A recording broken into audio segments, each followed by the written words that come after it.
नमस्कार दोस्तों, मैं राजेश अग्रवाल पन्ना कंपटीशन क्लासेस में आपका स्वागत करता हूं प्राचीन भारत के लेक्चर नंबर 18 के साथ, जिसमें अपन वैदिक सभ्यता की बात कर रहे हैं।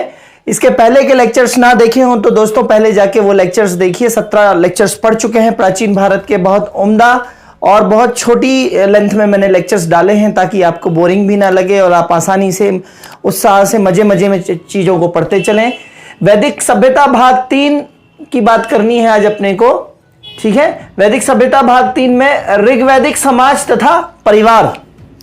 आज बात करनी है अपने को ऋग्वैदिक समाज तथा परिवार, ठीक है। ऋग्वैदिक समाज और फिर ऋग्वैदिक परिवार। ऋग्वैदिक काल में वर्ण व्यवस्था की उत्पत्ति हो चुकी थी, ठीक है। ऋग्वैदिक काल में वर्ण व्यवस्था की उत्पत्ति हो चुकी थी, हालांकि समाज जो था वो समता मूलक था, है ना। प्रारंभिक चरणों में, ऋग्वैदिक काल में प्रारंभिक चरणों में केवल 3 वर्ण मिलते थे, ब्राह्मण, क्षत्रिय और वैश्य। ये इंपॉर्टेंट चीजें हैं। प्रारंभिक चरणों में केवल 3 वर्ण मिलते थे और यह वर्ण विभाजन जो था ये जन्म के आधार पर ना होकर कर्म के आधार पर था दोस्तों। जन्म के आधार पर ना होकर कर्म के आधार पर था ये, ठीक है। यह 9वें मंडल से पता चलता है। ये किस बात से पता चलता है कि 3 वर्ण थे और 3 वर्ण जो है वो उनका विभाजन, वर्ण विभाजन जन्म के आधार पर ना होकर कर्म के आधार पर था। ये 9वें मंडल से पता चलता है। हालांकि ऋग्वेद में 10 मंडल हैं कुल, और 10वां मंडल जो है पुरुष सूक्त के नाम से, 10वां मंडल जो है वो बहुत बाद में जोड़ा गया है ऋग्वेद में, ठीक है। अब ये कैसे पता चलता है कि 3 वर्ण थे और वर्ण विभाजन जन्म के आधार पर ना होकर कर्म के आधार पर था? तो एक जगह ऋग्वेद में लिखा है, एक जगह ऋग्वेद में कि 9वें मंडल में लिखा है एक जगह कि मैं कवि हूं, मेरे पिता वैद्य हैं और माता आटा पीसती है।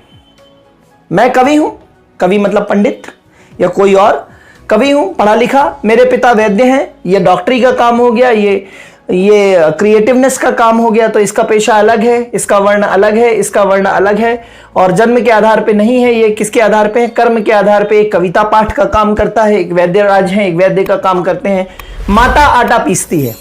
तो इससे 9वें मंडल में ये लिखा है। इससे ये पता चलता है कि जन्म के आधार पर ना होकर कर्म के आधार पर वर्ण विभाजन था, ठीक है। अर्थात वर्ण जन्म पर आधारित ना होकर कर्म पर आधारित है, ठीक है। नेक्स्ट, शूद्र शब्द का उल्लेख सर्वप्रथम 10वें मंडल में पुरुष सूक्त में मिलता है। यह ध्यान देंगे। 3 वर्ण थे यहां, ब्राह्मण, क्षत्रिय, वैश्य। अब शूद्र शब्द का उल्लेख सर्वप्रथम 10वें मंडल में पुरुष सूक्त में मिलता है। 10वें मंडल में किस सूक्त में मिलता है? पुरुष सूक्त में, ठीक है। पुरुष सूक्त में मिलता है। हालांकि 10वां मंडल ऋग्वेद में बहुत बाद में जोड़ा गया था, शुरू से बताते आ रहा हूं। अर्थात वर्ण व्यवस्था का सर्वप्रथम स्पष्ट उल्लेख किसमें मिलता है? पुरुष सूक्त में। अगर वर्ण व्यवस्था का उल्लेख की शुरुआत करी जाए तो ऋग्वैदिक काल में मिलता है, लेकिन वर्ण व्यवस्था का पूरा स्पष्टतम उल्लेख कहां जाके हुआ है? 10वें मंडल में जाके हुआ है, जिसमें पुरुष सूक्त में बात लिखी हुई है शूद्र की, ठीक है। फिर ब्राह्मण की उत्पत्ति जो हुई है विराट, ये 10वें सूक्त में लिखा हुआ है, पुरुष सूक्त में लिखी हुई है ये बात कि ब्राह्मण की उत्पत्ति विराट पुरुष के मुंह से। क्षत्रियों की उत्पत्ति, क्षत्रियों को लड़ना होता है ना, तो क्षत्रियों की उत्पत्ति जो है वो भुजा से या बाह से। वैश्य की उत्पत्ति जंघा से, ठीक है। जो वैश्य हैं, जो कि व्यापार व्यवसाय करते हैं, वैश्य की उत्पत्ति जंघा से, और शूद्र की उत्पत्ति पैरों से हुई है, ठीक है। ये किसमें मिला है? लिखा है 10वें मंडल के पुरुष सूक्त में लिखा है, ठीक है। फिर दोस्तों मध्य एशिया में बैक्ट्रिया से जो आर्य आए थे, आर्यों की उत्पत्ति का मत पिछले लेक्चर्स में पढ़ा चुका हूं मैं। लेक्चर्स को लाइक, सब्सक्राइब और शेयर जरूर करिए दोस्तों, ठीक है। तो मध्य एशिया में मैक्स मूलर का जो सबसे सर्वाधिक मान्य मत है, मध्य एशिया से आर्य आए थे, ये मत दिया था मैक्स मूलर जर्मनी के, और सर्वाधिक मान्य मत यही है। तो मध्य एशिया से आए जो आर्य थे भारत में पूर्व की ओर बढ़े। मध्य एशिया से पहले भारत की तरफ आए और भारत में आने के बाद भारत में पूर्व की ओर बढ़े आर्य, और पूर्व की ओर बढ़े तथा अनार्यों मतलब भारत के जो उस समय मूल निवासी थे उनको बोला गया है अनार्य। आर्य बाहर से आ रहे हैं मध्य एशिया से और भारत में रह रहे हैं अनार्य, ठीक है। तो वहां से उनका संघर्ष हुआ, ठीक है। आर्य ऊपर से आए, अनार्य ये रह रहे हैं, इनसे संघर्ष हुआ। और ऋग्वेद में अनार्यों को क्या कहा गया है? दास या दस्यु कहा गया है। दास या दस्यु कहा गया है, जो काले रंग के थे, अनार्य। अनार्यों को हटाकर बाद में उन्हें वैदिक समाज में है ना, अनार्यों को हराकर। आर्य ऊपर से आए, उन्होंने यहाँ के मूल निवासी जो काले कलर के थे, काले सांवले रंग के थे और दस्यु कहलाते थे, दस्यु कहा गया है इनफैक्ट, तो अनार्यों को हराकर बाद में उन्हें वैदिक समाज में चौथे वर्ण शूद्र के रूप में शामिल कर लिया गया। यह सर्वाधिक मान्य थ्योरी है मैक्स मूलर के हिसाब से।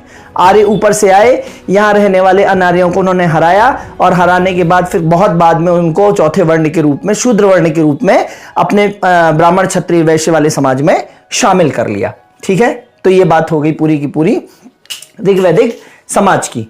ठीक है, अब ऋग्वैदिक परिवार की बात करते हैं। तो समाज की सबसे छोटी इकाई क्या थी? परिवार थी। इसे कुल भी कहते हैं। और आपको बता चुका हूं समाज कैसा था, पितृसत्तात्मक था। परिवार के मुखिया का समाज पर पूरा नियंत्रण होता था।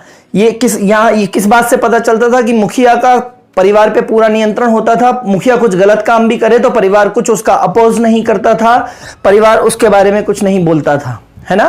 कहीं एक बहुत अच्छी बात की गई है कि जिस परिवार में बच्चे अपनी बात ना कह पाते हो और पिता का विरोध ना कर पाते हो तो वो परिवार नहीं होता। बच्चों को अपनी बात रखने का अधिकार होना चाहिए पिता के सामने। तो पुरुष मुखिया का इतना तीव्र नियंत्रण होता था, यह ऋग्वेद में पता चलता है। ऋग्वेद में रजास्व, शून्यशेष और दिवालिया जुआरी की कहानी मिलती है। ठीक है, ऋग्वेद में किसकी कहानी मिलती है? रजास्व, शून्यशेष और दिवालिया जुआरी की कहानी मिलती है। इन्होंने परिवार को अपने महत्वाकांक्षाओं के चलते संकट में डाल दिया था। दिवालिया जुआरी जुआ खेलना चाहता था, शून्यशेष, रजास्व, ये लोग अपनी तीव्र महत्वाकांक्षाओं के चलते परिवार को संकट में डाल देते हैं। ठीक उसी तरीके से जैसे आजकल लोग बहुत शेयर बाजार, सट्टा बाजार और ऐसी चीजों में इन्वेस्ट करते हैं जो रातों रात अरबपति होना चाहते हैं और अपने परिवार को संकट में डाल देते हैं। ठीक है, संयुक्त परिवार व्यवस्था को कहा गया है नप्त। बहुत इंपॉर्टेंट है। संयुक्त परिवार व्यवस्था को क्या कहा गया है? नप्त्र, नप्त्र, नप्त्र कहा गया है। ठीक है, और चावल, मछली और नमक का उल्लेख नहीं मिलता है। चावल, मछली और नमक का उल्लेख नहीं मिलता है ऋग्वेद में। और दो प्रकार की मदिरा का उल्लेख मिलता है, सुरा और सोम। दो मदिराओं का उल्लिखित है और सुरा की निंदा की गई है और सोम की प्रशंसा की गई है।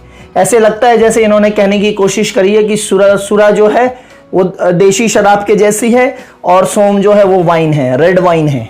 ठीक है ना, टॉप ब्रांड है, लिकर का टॉप ब्रांड है इस तरीके से।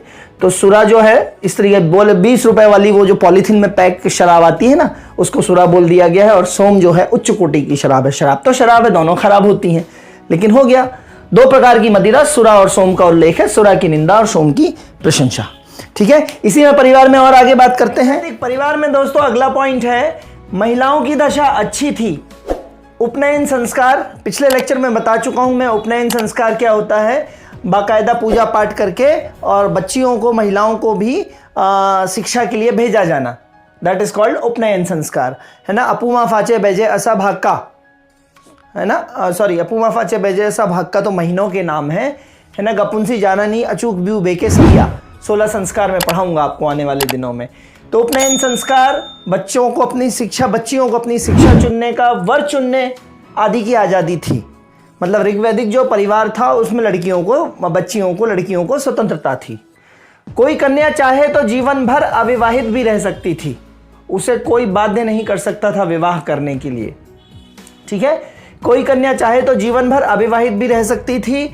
उसे अविवाहित स्त्री को या अविवाहित लड़की को क्या बोलते थे? अमाजू बोलते थे। ठीक है, ध्यान दीजिएगा जरा। फिर पुनर्विवाह प्रचलित था, पुनर्विवाह होता था। ठीक है, समाज की कुछ विदुषी महिलाओं का उल्लेख मिलता है ऋग्वेद में।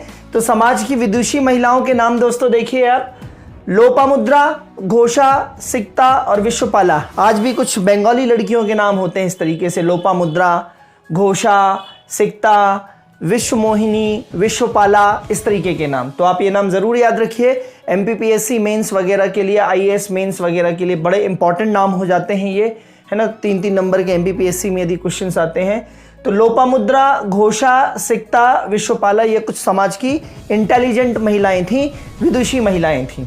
ठीक है, फिर ऋग्वेद में महिलाओं के लिए एक शब्द इस्तेमाल किया गया, जायदेस्तम। तो जायदेस्तम शब्द का इस्तेमाल किया गया और जायदेस्तम का मतलब होता है पत्नी ही घर है, पत्नी ही घर है, दैट इज कॉल्ड जायदेस्तम। ठीक है, तो ऋग्वेद में महिलाओं के लिए शब्द इस्तेमाल किया गया है जायदेस्तम, और जायदेस्तम का मतलब है पत्नी ही घर है। विवाह के समय दी जाने वाली वस्तु जो थी वो कहलाती थी वहतु, है ना। वस्तु को क्या बोलते थे? वहतु। जैसे वस्तु को बोलते हैं वहतु। जैसे सरदार कम्युनिटी होती है तो वो पैसे को क्या बोलते हैं? पैहे। पैसे को क्या बोलते हैं? वो पैहे। ऐसी वस्तु को क्या बोलेंगे? वहतु, है ना। तो इस तरीके से आप समझ सकते हैं, वस्तु को बोल रहे हैं वहतु। हालांकि नियोग प्रथा बहुत इंपॉर्टेंट है। नियोग प्रथा प्रचलित थी तथा बहुपति विवाह, ठीक है, बहुपति विवाह को क्या बोलेंगे? पॉलीगैमी, है ना। जैसे कुंती हैं तो कुंती के 5 हस्बैंड थे, है ना, युधिष्ठिर, भीम, नकुल, सहदेव, ये सारे। तो नियोग प्रथा प्रचलित थी, बहुपति विवाह प्रचलित था। ये स्त्री की खराब दशा के द्योतक भी हैं, है ना। कुछ ऐसे पॉइंट्स हैं जहां से पता चलता है कि स्त्री की दशा खराब भी थी, लेकिन ओवरऑल स्त्री की दशा ऋग्वेद में क्या थी? अच्छी थी। तो नियोग प्रथा, बहुपति विवाह प्रथा स्त्री की खराब दशा के द्योतक हैं।